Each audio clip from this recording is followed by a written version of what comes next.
Mesdames, Messieurs, peuple congolais, l'heure est grave. Préparons-nous individuellement et collectivement à l'échelle nationale à mettre les Congolais dans la rue. Vous le savez très bien que la peur envers Sassou Nguesso est imaginaire. Au vu des indicateurs sociopolitiques, géopolitiques à l'échelle nationale et des crimes de Denis Sassou Nguesso depuis déjà 1997, celui-ci ne pourra pas tuer plus de 1000 Congolais dans la rue. Donc la peur envers Sassou Nguesso est imaginaire. Donc, prenons conscience de notre responsabilité de peuple. Nous allons être dans la rue. Sassou Nguesso ne pourra pas tuer plus de 1000 Congolais dans la rue à Brazzaville. Déjà son passif est là, qui hante même la conscience de la France-Afrique, qui dit France-Afrique, la France. Vous savez que depuis 1997, Denis Sassou Nguesso a un capital associé avec la France-Afrique, donc avec la France, de plus de 400 000 Congolais. Donc si les Congolais se mettaient dans la rue, Sassou ne pourra même pas tuer plus de 1000 Congolais. Le contexte géopolitique, géostratégique est en faveur de nous, peuple congolais. Soulevons-nous et dégageons-le. Il ne pourra pas tuer. Je vous dis sincèrement, parce que le risque est grand, tant pour son honneur dans la France ou la France-Afrique, mais également pour le clan et autres. Il y a des gens dans notre pays qui n'attendent que ce moment. Si ça se commence à tuer et si les rapports de force s'inversent, nous pourrons nous arriver dans une situation incontrôlable contre le clan Sassou Nguesso et tout ce monde. Non, on le sait très bien. On ne faut pas rester naïf, Sassou l'a fait entre 1997 à nos jours. Mais combien de fois d'autres qui attendent au moment venu, ils n'avaient pas le monopole de ça, Sassou Nguesso. Vous le savez très bien. Ne soyez pas des naïfs. Nous avons aussi des criminels au sein de la résistance et autres qui cherchent à assassiner ces gens-là au moment venu. Donc il faut en tenir compte de cette situation qui est déjà inévitable. Soyons logiques, soyons et de sens du détail, comme les Sassou Nguesso. Allons dans la rue. Et nous le savions très bien que 3 cas se dessinent. Et qui font partie d'ailleurs des classiques du peuple. Vous savez, parmi les classiques du peuple, il y a la désobéissance pour arracher la liberté du peuple, il y a la résistance pour arracher la dignité du peuple et la révolte pour arracher le pouvoir du peuple. Nous le savions très bien que 3 cas se dessinent actuellement contre le dictateur Denis Sassou Nguesso. Parmi ces 3 cas, le premier figure que les Congolais se mettent dans la rue et par peur des moyens sclérates et tous ces moyens qu'il a, il va terroriser la population fuit.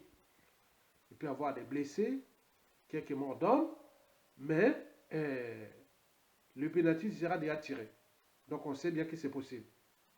Ça c'est le premier cas. Donc ça peut se passer une journée, on teste, on voit qu'il a les moyens, les médias, réseaux sociaux, ils vont montrer aux yeux de la communauté internationale, voilà l'Occident, voilà la France-Afrique, voilà la France en Afrique, voilà ce qui s'est passé, il soutient un criminel. Et voilà, donc, par conséquent, Sassou pourra peut-être se dire, ah tiens, la Macron et autres, ah non, non, non, non, pourquoi on va s'acharner contre l'Eurasien, qui c'est le régime tyrannique, dictatoriaux, nous, les fondamentaux de l'Occident, mais l'Occident ne passe plus en Afrique, puisque les fondamentaux même de l'Occident n'ont jamais été appliqués en zone France-Afrique depuis presque 60 ans. Donc, à quoi sert l'Occident? Donc là, c'est la voie ouverte vers tout ce qui est des dérives contre l'Occident en Afrique. Donc, si nous résistons seulement un jour, c'est déjà un pénalty qu'on aura déjà marqué. Ça, c'est le premier cas. Donc, n'ayez pas peur. Ça soit à peur de nous. Mettez les gens de la rue. C'est l'histoire. C'est l'événement. Et tout ce qui fait là, qui fera les hommes politiques, militaires et autres du Congo d'aujourd'hui et de demain. Ce sont les gens qui sont là, au moment que nous sommes là. Il y a des gens qui sont capables. On a vu des sergents-chefs, des sous-officiers, des officiers supérieurs et autres. Voilà, ils sont là prêts. Donc tout est possible. Donc, on peut essayer. Ça, c'est le premier cas. Ça peut se passer une journée. On sait un test. Mais ce test-là peut aboutir sur 2 autres cas que je vais vous expliquer. Le deuxième cas est que, bon ben, on a essayé un jour, mais on arrive au deuxième jour. Et donc la masse commence à monter. À Brazzaville, de tous les quartiers. On entend aussi à Dolisie. Ah oui, à Sibiti, là-bas, ça chauffe. Oh, à Makwa. Ah, à Kele, à Ivo, à Mbomo. À Kele. Ah, tiens, ça chauffe à Wissou, là-bas. Ça chauffe à Moussaka. Ça chauffe à, à Lironga. Ah, puis tiens, à Efondo. Même à Enyele. À Bitou. Ça chauffe. Et puis là. Ah, tiens, partout ça chauffe. Ah, à Madingu. Mais c'est pas vrai. À Bokochongo. Oh, à Divinier. À Makabana. Partout ça chauffe. Mais c'est pas vrai. À Ngangalingolo. À Madingo Kai. À Pointe-Noire. Partout ça chauffe. Mais c'est pas possible. C'est ça la révolution. Donc le premier jour, le deuxième jour, le troisième jour. Et c'est là, quand on arrive au septième jour, alors là, c'est, on a déjà gagné. Donc on a déjà vaincu la peur. Comme disait Mandela, le courage n'est pas l'absence de peur, mais la capacité de la vaincre. Parce que la peur va changer de camp. Et ces gens-là qui sont de toutes les instances de l'État, que ce soit les institutions, les administrations, les pouvoirs et autres, ils commencent à avoir peur. Parce qu'à tout instant, nous pourrons avoir un président qui va s'installer, un premier ministre et un gouvernement, et nommer tout ce qui sera des institutions, des administrations de l'État, des administrations judiciaires, de sécurité, des armées, de l'éducation, de l'économie, des finances, du territoire et toutes les administrations, de la diplomatie, les ambassadeurs, consuls et autres. Oui, on a déjà tout sur l'ensemble du territoire, de la diaspora haute. On les nomme partout. La paix va changer de camp. Vous imaginez, mesdames, messieurs, le pouvoir d'un peuple. Donc nous sommes là en phase. Nous allons gagner. Mais oui, 1 jour, 2 jours, 3 jours, 4 jours. Et ça commence à monter là partout. On met des barricades. On amène à manger à tout le monde. On commence à montrer des trucs. C'est parti. Et c'est là que nous allons prendre notre pouvoir du peuple. Enfin, le troisième cas, c'est celui de la chute. Voilà, la décision finale.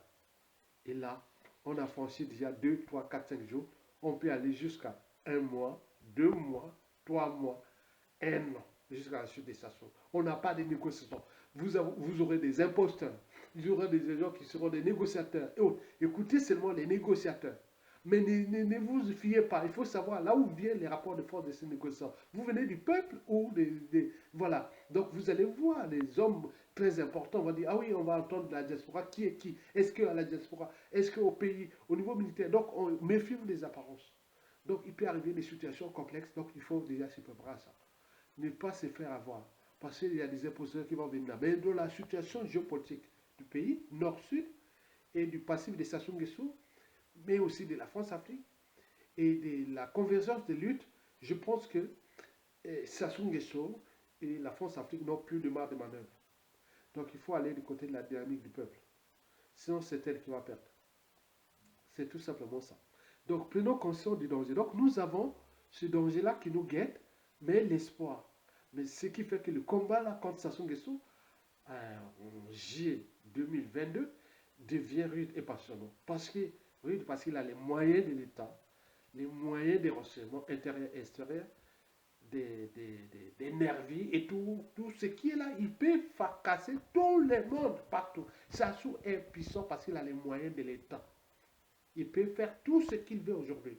Mais ce sont les moyens de tous. Les moyens de l'État. Les moyens de l'État, c'est le peuple. Mais dans le peuple, on ne sait pas qui est qui. Nous avons déjà des gens parmi nous qui sont... Attends, c'est intéressant. C'est motivant. C'est passionnant.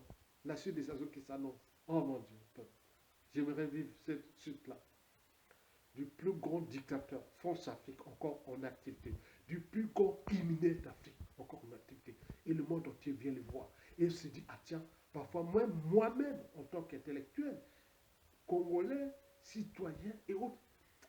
Je me dis que l'humanité est une contradiction. Comment quelqu'un qui a tué des millions de gens, il est là, le monde entier vient le voir. Mais pourquoi? Parce qu'il y a l'État.